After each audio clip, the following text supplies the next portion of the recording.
We have five people in this room who are elected officials, praise the Lord, and so we can move forward.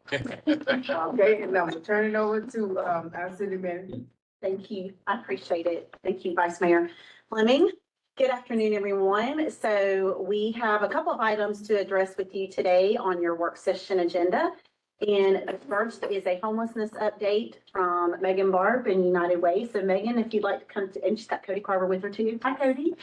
If you'd like to come to the table and give council an update on the efforts, y'all may recall that Megan was here at the end of September giving Right. you all an update. And we said that we would be bringing you updates periodically and before they take the next step. So we thought it was a great time for y'all to hear the latest from Megan and team. So Megan, the floor is yours. Thank you so much, Shannon, and good to see everyone. Good afternoon. And thank you for giving a shout out to Cody Carver, who's here with me from United Way. I mentioned him if the tough questions come my way. Cody's my backup over here. So have at it. A few things to orient us on where we are, just as a reminder. Shannon, thank you for mentioning September. We actually started conversations with many in this room back in May. We engaged formally with our consultant, Barb Poppy and Associates, in August. We finalized the plan, which you see outlined in front of you in January, so just last month, and the work is starting in earnest in February. A couple of things that I want to orient you to in the memo that you all received. This is really a critical moment for us as a community. I believe that we are a community of choices, and part of this plan that we have in front of us is making the choice around the challenge that we see in homelessness with our community right now. So if I think about our impact goals that we have, our goal by the end of this year is to have 50 people who are unsheltered on the streets of Greenville in shelter and have another 30 that are connected to the resources that they need to be able to really meet their needs. That may seem like a low number, but that is actually a pretty robust plan to make sure that people are off the streets in a meaningful way and that they're getting the services that they need. A few things that I want to highlight in this plan that I think are really important. We have evolved this work to be called Greenville Together, a Home for All. That will be launched officially next week with a website and collateral around that. So that's an important aspect of this. And United Way of Greenville County will be the backbone organization of this. That means essentially that we're the fiscal sponsor of this. We are tasked with raising the money that's needed for this plan in the next year plus to make it happen. But we are also tasked to bring people together to collaborate on this initiative, but also as an accountability partner to make sure that we have the right people around the table who are committed to ensuring that the 50 people are housed and that additional 30 have the resources that they need. The city of Greenville, of course, is a critical partner in this. I do want to say thank you to Mayor White, of course, to City Manager Shannon Lavrin. Tara Aker, you have been incredible in this as well as a partner to us, and for the support of City Council, of course, as we move forward. I will say that this work is not for the faint of heart. It has been a challenge, I would say, in terms of getting the right folks around the table and encouraging the change that is needed within the nonprofit sector to get after this, but also as a community in terms of getting people off the streets. So I will pause there. Shannon, anything I'm missing that you'd like me to touch on, or any questions that this group has for me about the work? I'd be happy to answer it. When you say, you said it, but I missed it, 50 housed and 30 connected, in permanent supportive housing or connected to services? What was the 30? Yes, so we're looking to rehouse 50 individuals experiencing unsheltered homeless and assist at least 30 others in reconnecting with family, friends, or community providers to exit homelessness. Okay, and that's throughout the county.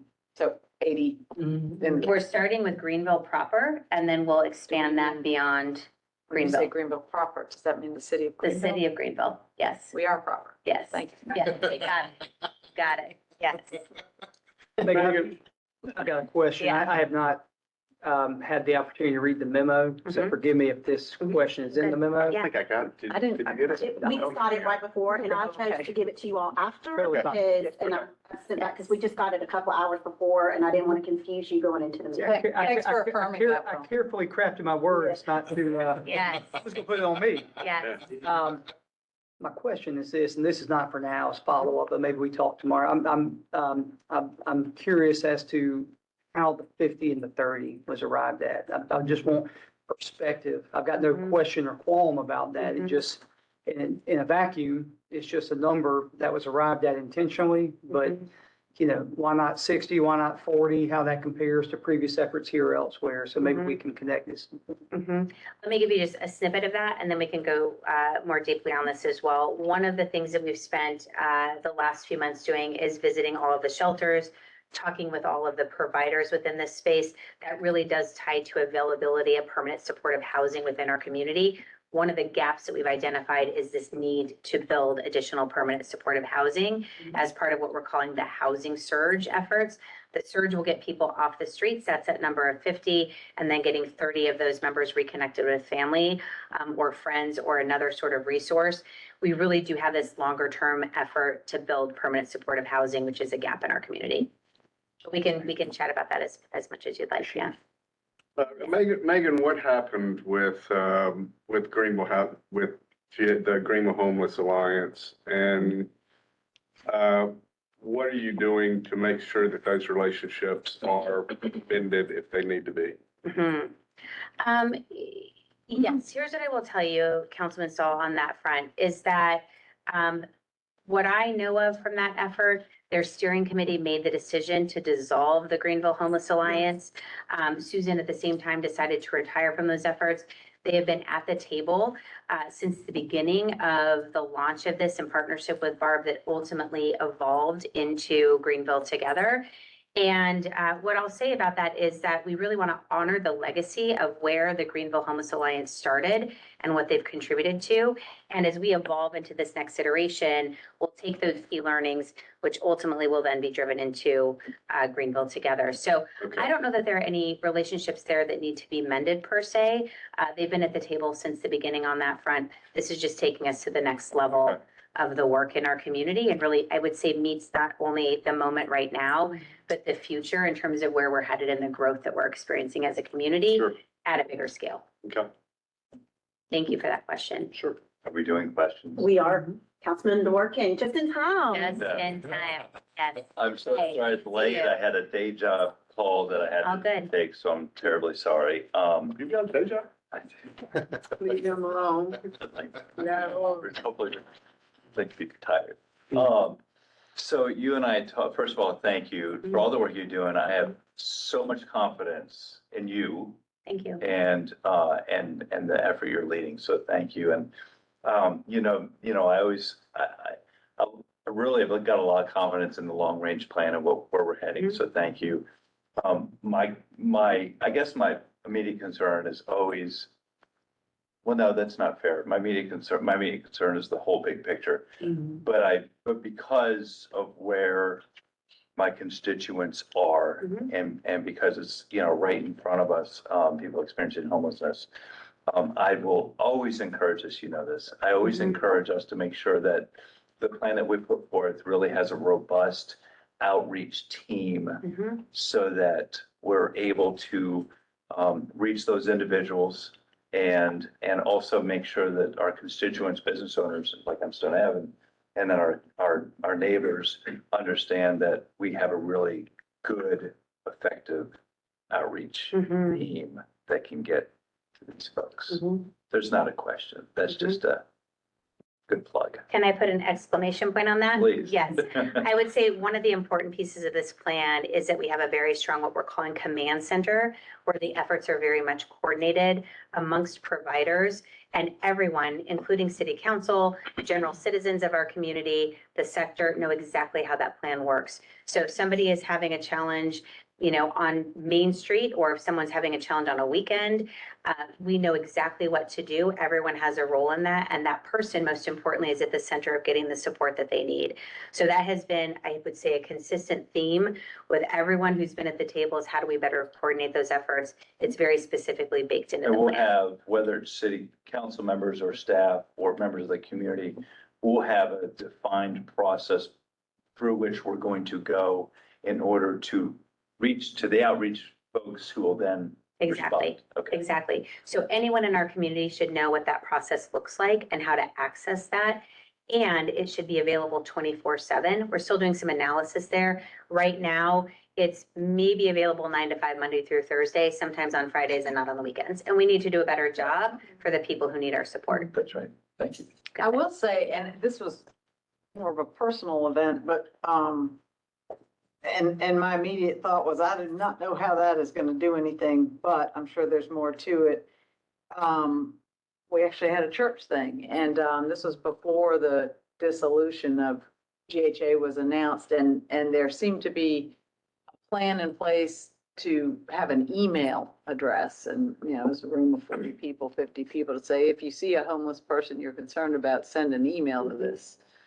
And, someone will address it within 24 hours. Mhm. I mean, here's what I'll say. And that was like 2 weeks ago. So Yeah. there is percolating out there some direction, to your point. Yeah. I don't know that that's the most effective way to do it, but that was percolated.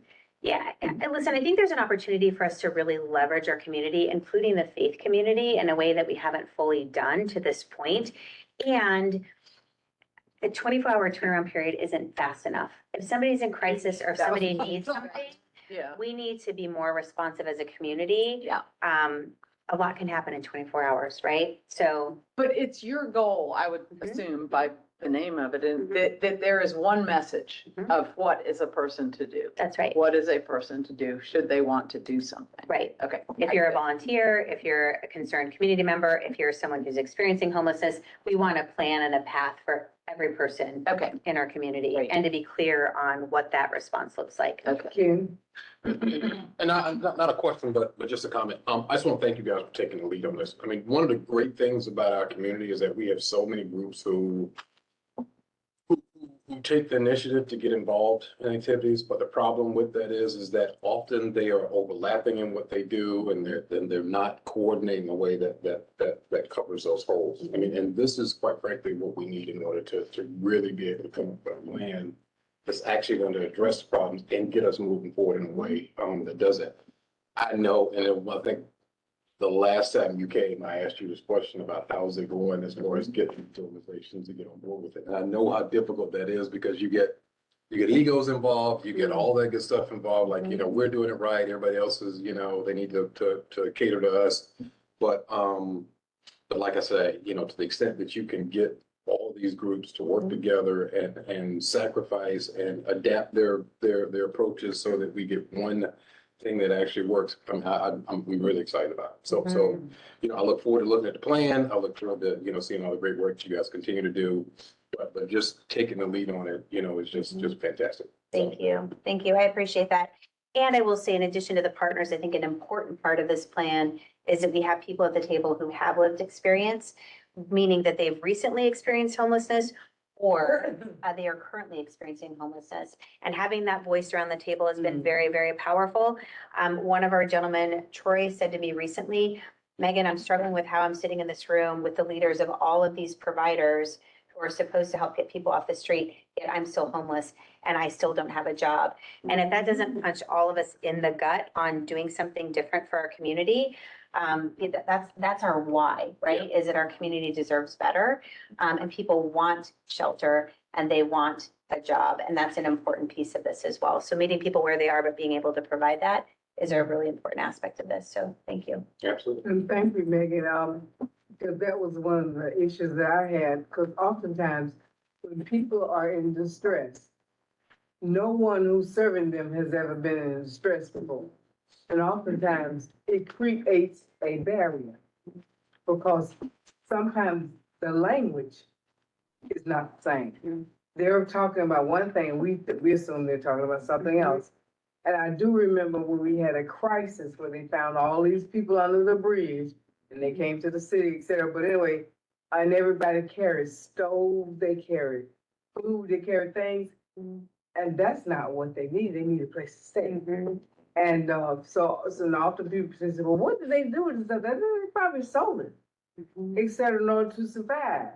The other crisis that I am receiving a lot of information about now is people who are being evicted from. We have the highest eviction rate from public housing, and that's got to stop. And not only public housing, but from low-income housing that may not necessarily be public housing, maybe even private housing, but there's this extreme amount of eviction, Mhm. which has added to the problem that we have here. Additionally, we still have a large number of people with housing facilities who do not accept low-income vouchers or assistance from governmental entities. You can't fill a problem if you think everybody is 60% AMI. That's not gonna work. Mhm. So between 20 and 30% EMI, and the city has been working very closely with everybody and everything else. But still, there's a problem there. And I don't know how it's solved, but I'm sure, want you to understand, it can interrupt and it can, help the issue, keep that on the back burner, that large amount of people who have been evicted. Mhm. And then there's a piece of legislation that's in place that's trying to say, if they've ever been kicked out of public housing, they can't get public housing no more. Duh. If they were homeless with the public housing Mhm. and they can never get housing anymore, Mhm. I'm confused. Mhm. I'm real confused. So I'm just saying, those issues can happen, but we appreciate it. We appreciate it because this is the first time we gotten a little bit closer than we have before. Yeah. Any other questions or comments? Yeah, I've got one more comment. Three-part question. I know the point in time survey is, I think it's just been done. Mhm. I personally don't think it's valid data, but that's beside the point. Mhm. Whatever that measure is or other measures, what do you believe the true extent of our homelessness problem is compared to other places? Do we have more or less? Of cities our size, yeah, Uh-huh. right, but, Mhm. great question. So a couple of things. And one, Vice Chair Fleming, thank you. One thing I want to say about the eviction component, if I think about the spectrum of people who are experiencing homelessness right now on our streets, all the way to affordable housing and some of the challenges there are definite sort of markers along the way of how we're working around eviction prevention, how we're working with landlords. The Human Rights Commission is a good partner in that as well. So we're trying to attack it from all angles and working with landlords as well. I agree with you, Councilman Stahl, that the point in time count is not valid. Yeah. And there were some big challenges that were illuminated this year with the point in time count that we need to address. One of the things that's baked into the plan that you'll see both in this year and moving forward is a monthly point in time count, so that we're getting to know people. We are building those relationships more deeply, and that it's validated in a meaningful way, so that we do have our arms around the real challenge that we're seeing in our community. We've done some analysis on what we think numbers are in terms of people experiencing homelessness. It gets complex, as you might imagine, for all the reasons that we're talking about with point in time count. On a very sort of conservative basis, we're looking at about 1,500 people. If you look at a more sort of generous number, we're looking at about 2,500. We're benchmarking that with other communities to better understand Countywide? what that's that looks county. like. Yes, Yeah. so that goes beyond Greenville proper, but there are some nuances there in terms of what that means for I know. people who are living with a friend or a family, or if they're in their car or children. So take that with a grain of salt. Yeah. We have some more work to do on that front to really get our arms around what that looks like as a community. I think the important part for us to know is we do have a critical point right now as a community where we have an opportunity to get our arms around it and understand how we start solving for this before it grows, right? And we've got some baselines. That's right. That's exactly right. And I do think the school district's count on student Yeah. is, That's right. has more robustness to it than the PIC That's count, right. for sure. That's exactly right. And the other question is, with Barb's study or with the Poppy study, what was your biggest surprise? What did you come away with? Oh, I didn't realize that. Or maybe put it another way, what are you most excited about from the findings from her study? I think that the biggest surprise for me was the opportunity that we have to change the way that we serve people in our community. that one was, you know, I think a lot of us, and this is not a criticism, we get very focused on the work that we're doing. And we have an opportunity to really collaborate and partner in a different way. That takes change. One of the things that we've built into this is some change management support for our nonprofits so that we can evolve our work in a way that really serves our population. And I'm excited about that. So I think it's probably the same thing. We have this real opportunity, and I believe that if any community can do it, this community can. And it's just gonna take all of us coming together to make it happen. I think there's a lot of, I think everyone's been very positive and all of the partners, all of the nonprofits have all been very supportive and positive of this effort. Agreed. If I may Agree. add. Agreed. So thank you very much, Megan. My pleasure. Thank you very much. Pleasure. You got it. We Thank look you, forward to everyone. reading the letter Will hasn't read. You know what? It's riveting. So, yes. Thank you very much. Good luck to the team, Will. Asking the good questions. Thanks, everybody. Okay, our next item on the agenda tonight is an update on Greenling. And our Director of GTA, Mr. James Keel, is here this evening to give you all an update on all of the fun things that are happening at GTA. So James, welcome. Thank you. Couple of fun things. Hopefully y'all will have at least 30 seconds to get around and look around at things on Thursday and Friday, but we've been up to a lot. It's been great to kind of get a breath for a moment. So we'll jump into what we've been focusing on and working on for the past year. Aside from the facility, we'll get to that in a moment. We did receive our 6 compressed natural gas buses. The fueling station was brought online in the past 10 days and has been through commissioning and testing. And these buses should hopefully be on the road soon. So they actually should be able to last 18 hours a day. And as far as emissions are concerned, they're one of the vehicles we'll have in the fleet. You driving for me? You are, great. Great shot of the O&M facility right before we moved in. It obviously is much fuller now with the parking lot, but a huge accomplishment. Work that dates back to 2017, so it's finally nice to see this starting to come to fruition. We are in punch right now. Our punch list is down to 2.5 pages, and it was 12 to 15, depending on which one you looked at. So a lot of work's happened there. And did you plan the reflective surface on the parking lot? You know, I borrowed some tire shine from Dave, and he helped me out. So the main maintenance bays are here. In total, there's about 9 bays in this facility that have various forms and functions, but a significant improvement from what we had over at the Augusta Street facility.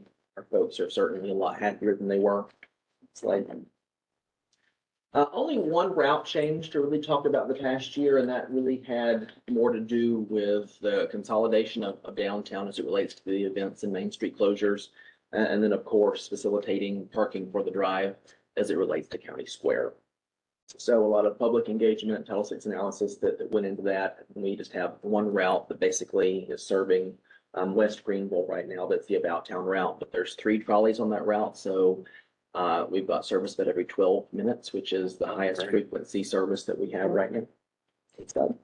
Last year was the first year for our Black History bus tours. It's been a hoot, which is a good thing. And then they had their first. You don't have to rub it in. Yes, ma'am, there's cameras on those buses. So we know. And then we had our first one this past Saturday, and it was on one of the CNG buses. So that went really well. I'm happy to continue with that. Next slide. They're sold out, right? I believe so. Yeah, for this year. With a waiting list of about 45 to 50 people. Wow. Yeah. I mean, Yeah. And they're free, they're free. Yeah. fully booked. Yeah. Wow. A significant amount of bus stop improvement, a lot more to come. So 17 updated in total since 2021. There's been 63 that have been upgraded, which means there's still around 300 that we're working on. But finally have a lot of the contracts in place to start contracting a lot of that work out. Slide. There's 18 right now that have been designed and permitted, and Exalt Engineering is working on 295 of them. We're still working on the funding for the engineering and design. There's funding that comes to GTA through GTATS that is guide share funding, regional mobility funds that is in the tip to go into the STIP on the 24th this month. So hopefully all that will move along and we'll get some more funding redirected to that. We've got the money for the amenities and the construction, but not the engineering and inspections. Next slide. If we look at ridership in 2024, a little over 710,000 rides for fixed route, almost 28,000 for the trolley, and a little over 15,000 for paratransit. If you've been on council for a while, the trolley number is low. We used to almost get 100,000 people on the trolley, and really that is the effect that you have seen with, I'm so sorry, Tara, the events downtown and getting off Main Street. The Main Street closures have paid us have come to the detriment of the trolley. And really what you see now is just the events and then the baseball games driving ridership. So previously, before we were making downtown, more attractive, I guess is the word, with all the events and the closures, we would run service on Main Street till 11 p.m. And right now, with all the closures that happen downtown, whether it's for an event or whether it's for PD closing it for pedestrian safety, it does not work to send a trolley up and down Main Street at any frequency, and it's come at a detriment to trolley ridership. How does the fixed route number? Fixed route has been going up. It's a little bit less than it was in 23. I didn't pull for this slide or this set of slides, the entire national ridership. National ridership was down in 24 as compared to 23 too. You can kind of see what it's doing, at a statewide level. Historically, if you look at ridership, there's been this concept of you've got your choice riders and then you've got people that don't have a choice. There's actually this group in the middle, and it's really hard to put a figure on, but you notice it with inflation. So with the cost of gas, whenever it comes down or inflation comes down, they may own a car, but they can't afford the insurance or not be able to put gas in it. But as soon as they hit that little sweet spot, if I can hop off the bus, and that really is what you see that drives ridership more than anything else, is that group of people that is on the precipice of being, able to rely on the car on their own. Okay. But what's interesting is that if you kind of look in South Carolina, our ridership is much more stable than the Comet or HARTA in Charleston. And a lot of that's university driven. That's what you see in the summers whenever the students go home, their ridership drops. Next slide. If you look at our numbers compared to 23, we had some dips in August and September. Couldn't really tell you why. But there was a little bit of a dip in ridership there, which ultimately is what led to the decrease in total annual ridership. And then paratransit, what's interesting, we had a contract with a company that we didn't like their data. So there were 3 different exports of the data, but we should have been able to do a sum on all of them, and it didn't matter how you cut it, skinned it, graphed it, the numbers never added up, so we canceled that contract and awarded to a new contractor. And that went live in May, and we can actually get good data now. So we really don't have great faith in the last bit of the 23 numbers, but we're very confident where we are in 24. And all that to say is, I would imagine that what you see with the 24 numbers is actually what happened in 23. Next slide. Looking at on-time performance, we actually had a 4% improvement in on-time performance. A lot of that is driven from us adjusting our time points, meaning, what we scheduled we were going to do versus what we actually did. Those numbers are trending really, really good right now as far as scheduled versus actual, which leads to us not being able to improve things anymore within our own means. And we've got some options to improve that, but we'll get there towards the end. Next slide. What's the standard? Is there a standard of where you want to be? There is. It really just depends by area and region.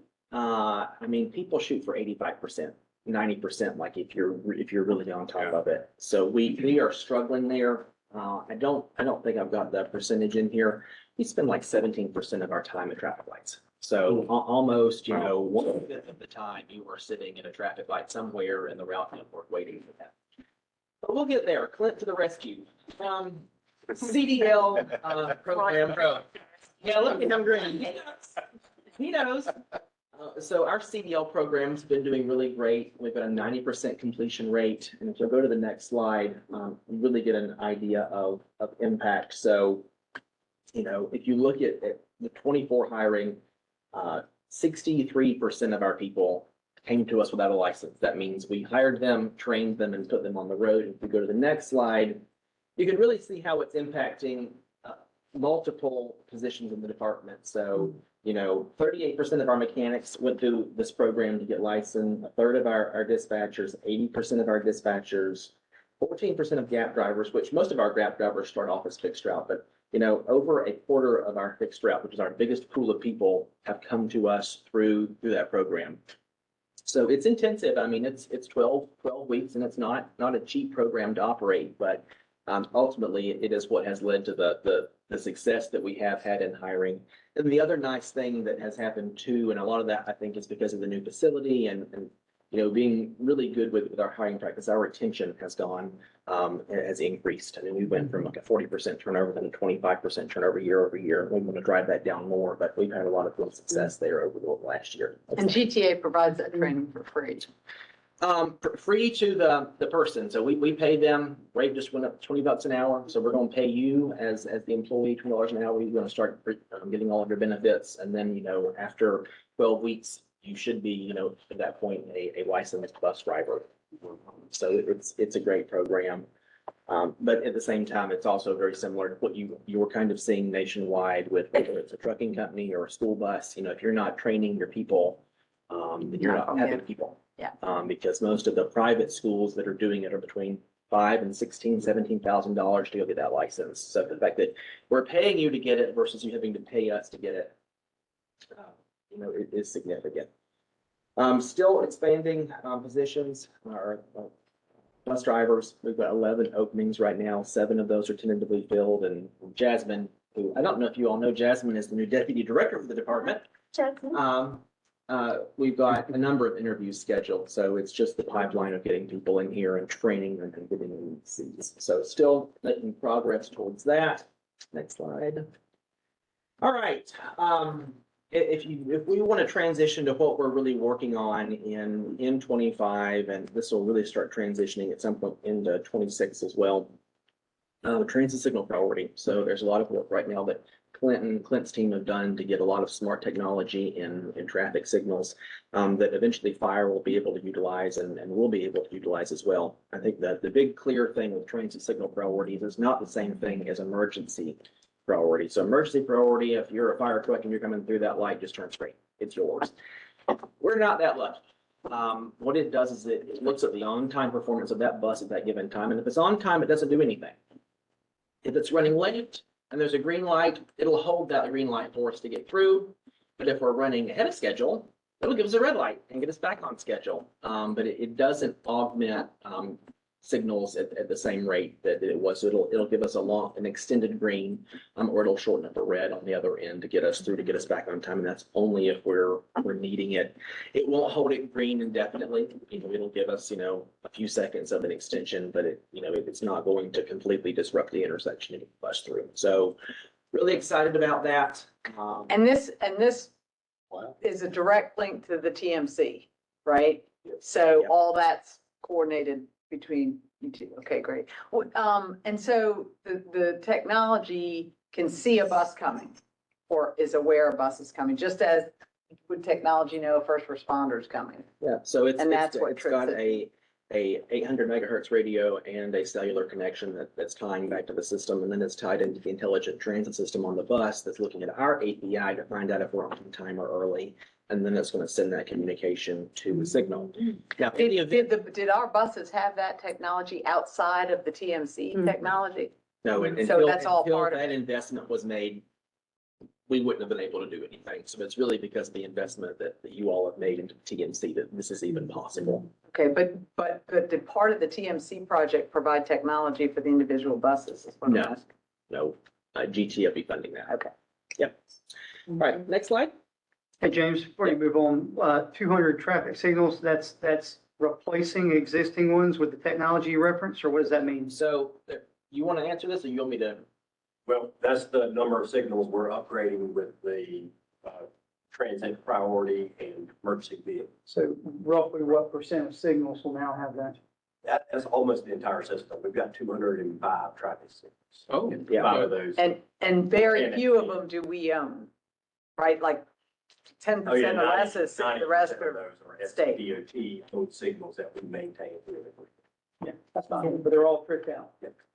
why are we not doing another 5? We will upgrade those, eventually. Those were the 5 that I think came in with the charity. Oh, okay, gotcha, okay. Late to the game. In time. Raised bus stop upgrades, I alluded to this earlier. We've got 45 that are gonna have shelter package, 147 that are gonna have the solar bench package, and then 113 that are gonna have the bench package. So a number of pieces of infrastructure that are gonna start rolling out here in the next couple of years from that. A huge project, multiple different governments that we're dealing with, but making slow but steady progress there. Slide. James, that was about 5.5 million grant, 6.5 million? It was about 6 million. Okay. Has GTA received, or are you fully confident of receiving the full 6 million that you earned in the grant? Or are you? It's a loaded question. So I'm guessing you're asking that because of the I would current consider it a condition of timely political question. affairs. So what I will say is that during the Biden administration, they released the NOFO, the Notice of Funding Opportunity, for raise. And then with the incoming Trump administration, that NOFO was renamed BUILD. So, Right. and it's still out there. So it would seem as though the Trump administration intends to select projects and fund projects using the same funding source that funded raise. So But that grant was under raise, that so, grant was under raise, but it had the same funding authorization under the bipartisan infrastructure law. So okay, there's no reason to suspect that that money would be pulled back. would be pulled back. Okay. Thanks, let's keep moving. We've got just a couple minutes. Yep. I've got 2 slides left. All right, so, you will start seeing new readers on buses. 2 things will happen. One, you'll be able to tap to pay with a credit or debit card, to board, meaning you won't have to actually have cash, coin, or have an app. And then rolling out where you will be able to take your UMO card to any of these providers, whether it's Walgreens, Dollar General, CVS, or Walmart in the area, and actually put money on your bus card there, meaning you won't have to come to the transit center to add money. And then last slide, as we start looking forward, it is time to update our transit development plan, which is super exciting and also super scary. So I have been here 9 years, and everything that was asked of me to do has been done, which is great. I'm terrified of what's next. And a lot of that has to deal with, we've replaced facility, buses are in good shape. We've got electric buses, we've got compressed natural gas buses. We're about to repower 9 buses with new diesel engines that will buy 4 more years. At this point, aside from technology and infrastructure, there's not a lot left to do to make transit better in Greenville until we start seeing significant increases in funding locally from some sort of funding source that other communities in the state are using, if that's something that the taxpayer is interested in. Thank you. Thank you, James, very much. Thank you. Any final questions for James? We've got about 1 minute for questions. 4 Proterra buses expect it still dry dock till summer, Allegedly summer, in theory. theoretically. Any final questions for James? Great presentation. Thank you, James. Thank you, James. All right. Vice Mayor, we are ready to move into executive session. All right, is there a motion to go into executive moved. session? Second. All right. Thank Clerk, you. call the roll. You'll have 2 items to discuss this afternoon under SC Code 3470A2. One's a prospective contract for the redevelopment of City Hall, and another for a prospective contract with Hughes Agency to plan Unity Park Denver events. Thought I was getting an info from Shannon. Yeah. Thanks, Sarah. Okay, clerk will call the roll.